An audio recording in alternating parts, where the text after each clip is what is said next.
ত্রয়োদশ জাতীয় সংসদের বিশেষ কমিটির প্রথম বৈঠক অনুষ্ঠিত হয়েছে। সংসদ ভবনের ক্যাবিনেট কক্ষে কমিটি সভাপতি জয়নুল আবেদিনের সভাপতিত্বে হয় এই বৈঠকের পর আইনমন্ত্রী জানান, অন্তর্বর্তী সরকারের সময় জারি করা 133টি অধ্যাদেশের বিষয়ে 2 এপ্রিলের মধ্যে সংসদে প্রতিবেদন উপস্থাপন করা হবে।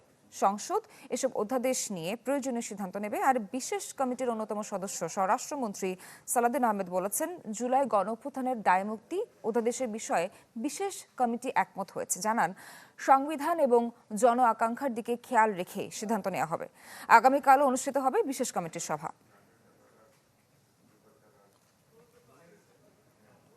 অনেক বিষয়ে একমত হওয়া গেছে, যেগুলো আইন করা প্রয়োজন ছিল, তখন সংক্ষিপ্ত সময়ে করতে হয়েছে। এগুলো সব বিষয়ে একমত করা হয়েছে। কি একমত হয়েছেন কিনা?